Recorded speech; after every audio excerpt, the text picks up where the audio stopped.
Okay, so now we're going to move to the front end and we want to implement the create functionality.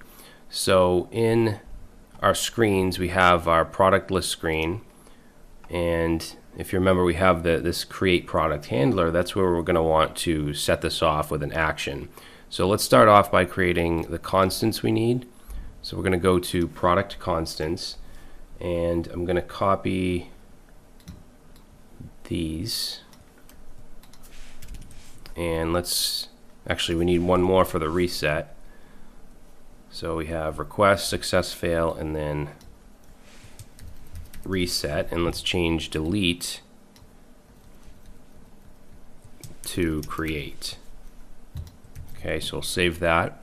Let's head over to our reducer, so product reducer.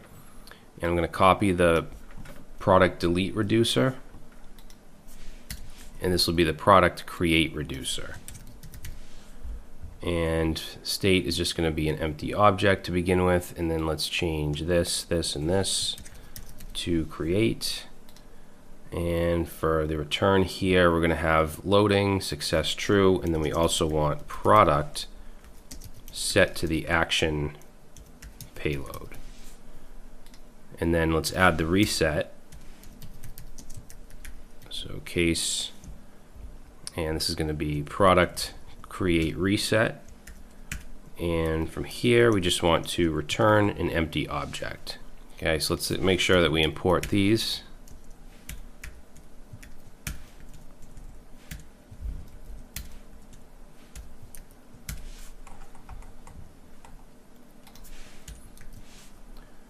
Alright, and we need to add this reducer to our store.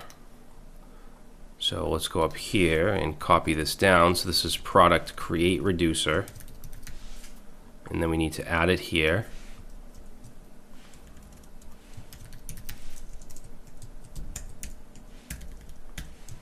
Create. All right, so now in our actions, let's go to product actions,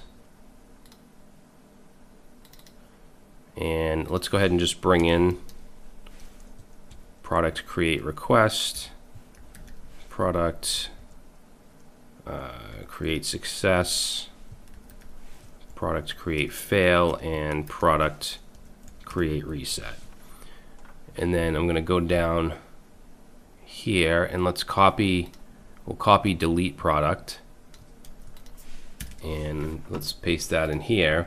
So we're going to call this create product. And it's not going to take anything in, because remember, this just creates that sample product. Let's change this to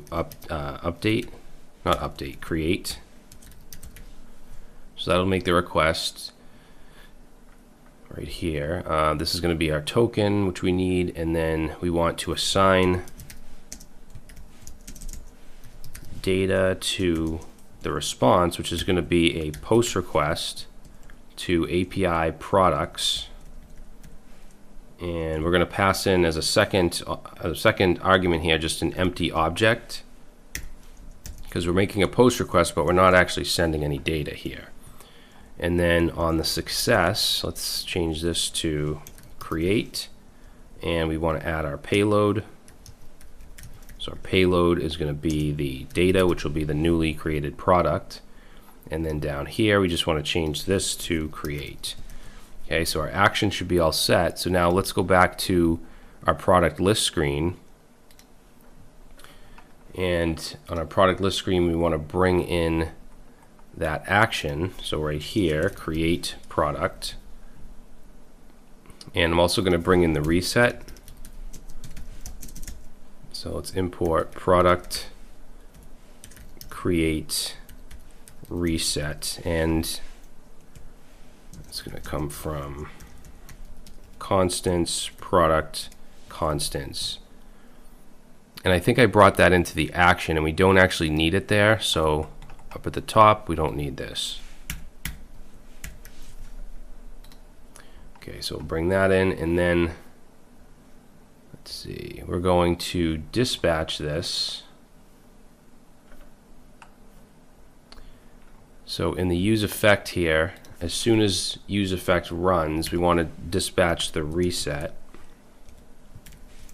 So that's going to be an object with the type of product create reset.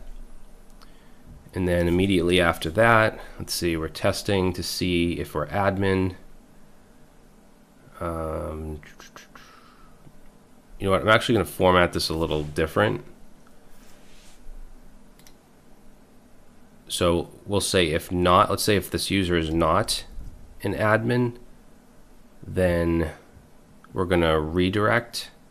Let's just cut this for a second. So if it's not an admin, then I'm going to history dot push to /login. And then I'm going to get rid of this else. Okay, so if it's not an admin, we'll move there. And then we're going to have a success create, which we haven't brought in yet, but we want to check here for success create. And if it's created, then we want to redirect to the product edit screen. So let's say history dot push.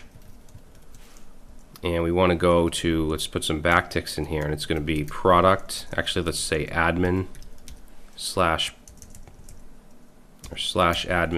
/product, and then the product ID, which is going to be the newly created product. So let's say created product dot underscore ID. Now we don't have this created product yet, we'll get that in a second. And then /edit. Else, then that's where we want to dispatch our list products. Okay, and then as dependencies, we want to pass in, let's see, success delete. We also want to pass in success create. And that should be good. And created product as well. All right, so now let's get the success create and the created product. So up here from our state, I'm just going to, actually I'll copy this. And then right under that, let's change this product delete to product create. And from there, we want to get load, let's call this loading create. And we'll do error create, success create, and then we want our product, which I'm going to rename to created product.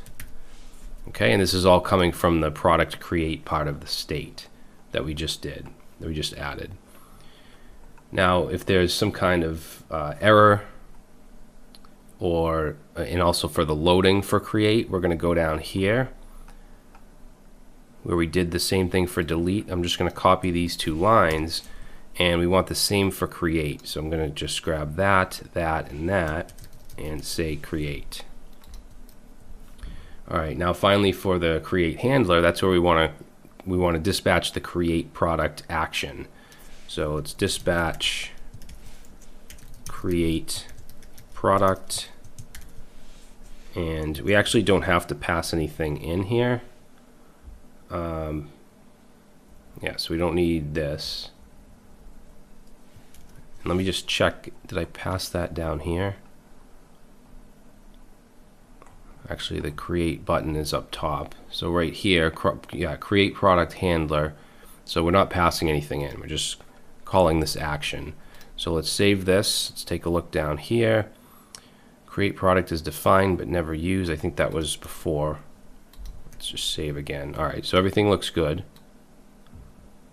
So now let's go back here. You can see our test product that we created through Postman. I'm just going to delete that. And then if I click create product, so over here you can see product create success and reset, and then it redirects us to admin product and then the ID and then edit, which we don't have anything here yet, but that product should have been created. In fact, if I go back to my products, I should see sample name, so basically all the sample fields that we had before. So now that that's done, we want to create that screen so when we get redirected, we're at the product edit screen and we can update all the fields and save it. So that's what we're going to do next.